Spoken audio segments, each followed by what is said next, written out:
Steve, this is good news. The dumpster's arrived. Yeah, and I see some building materials have been delivered, too. See, Norm?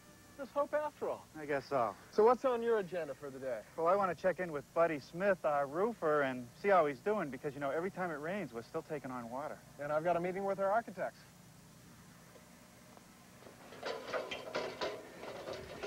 If you're interested in looking at roofs, the best place to come is up on our roof, which happens to be the highest vantage point in the neighborhood. Our closest neighbor is getting ready for a new tile roof.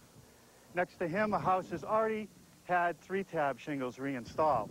And over there, there's a house with still a blue tarp on it, which means he's waiting for his roofer. That's not our problem, Buddy, is it? Sure isn't.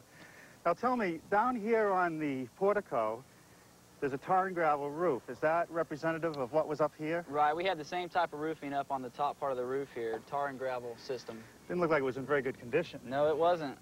Now, what happened? Did you tear all this off? Well, actually, the hurricane tore most of it off for us.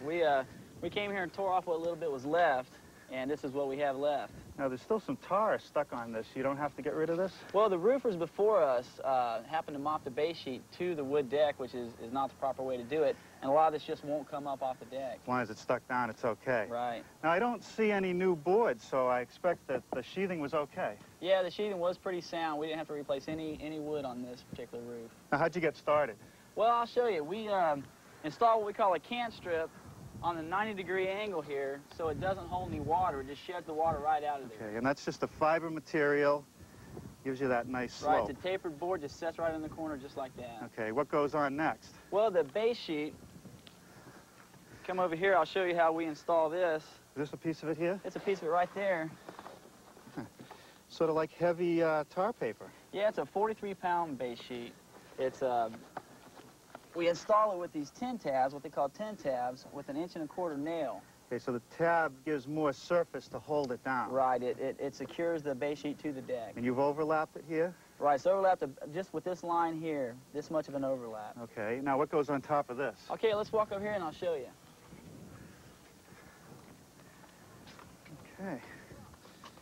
Why, this looks like just regular rolled roofing. Well, it's a sort of a high-tech rolled roofing.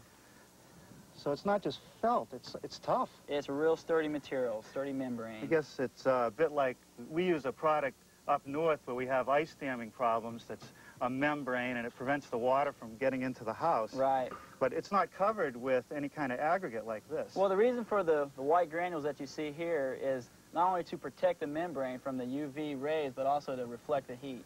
That makes sense. And how does that get attached to this base? What we do is after the base sheet is properly nailed to the deck, we mop this sheet in with hot asphalt. Oh, so now this is the hot asphalt.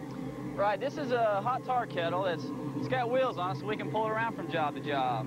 And you're heating it up with some propane? Exactly. We take these 100-pound kegs of asphalt, we put them in the kettle, heat them up to about 525 degrees. And you get these from the home center or the building supplier? Right, any building supply would have these, and they're about $13 a piece. Now, have you seen an increase since the hurricane? Yeah, there's probably been a couple of dollars a piece increase since the hurricane. How many are we going to use up on that roof? About 13. Now, how do you get the hot liquid all the way up there? Well, this is a pump kettle, and with this engine, it pumps the hot asphalt up the riser pipe onto the roof. I got to see that. Let's do it.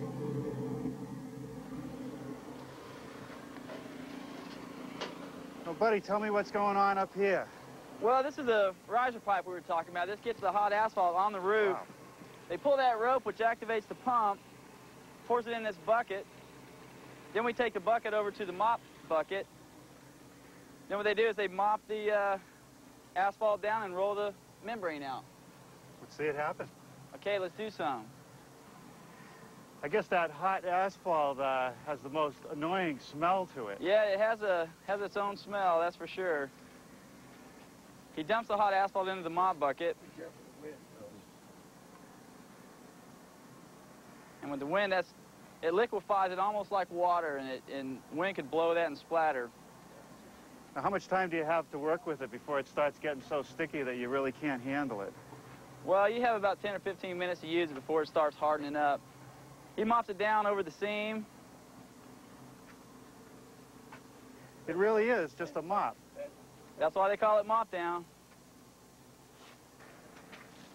Now, you really don't have to roll it. You just step on it a little bit and make Right. sure it's embedded in the hot tar, and that's it, right? That's a finished product. Now, buddy, how many pairs of sneakers do you go through in a roofing season? Well, that's not too bad. These guys have these roofing boots on, and they last a pretty good while. Buddy, where do you get the granules? They seem to be perfectly color matched. Right, they send them out right from the roofing supply place, right out with the rest of the order. Now, this moves along pretty quickly. It doesn't take long to get it covered.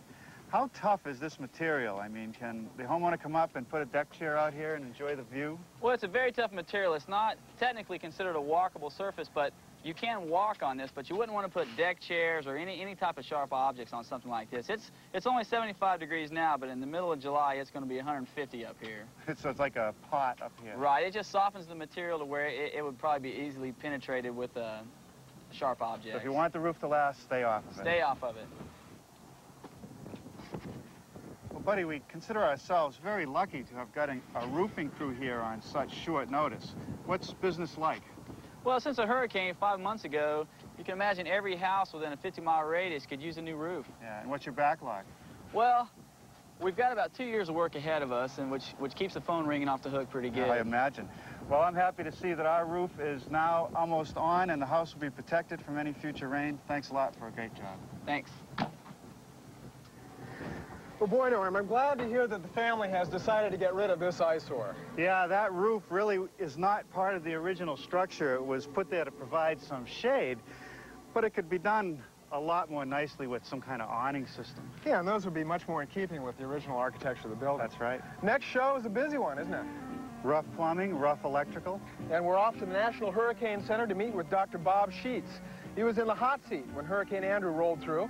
We'll get his take on why some of these buildings failed and some of them held up. So until then, I'm Steve Thomas. And I'm Norm Abram. This Old House.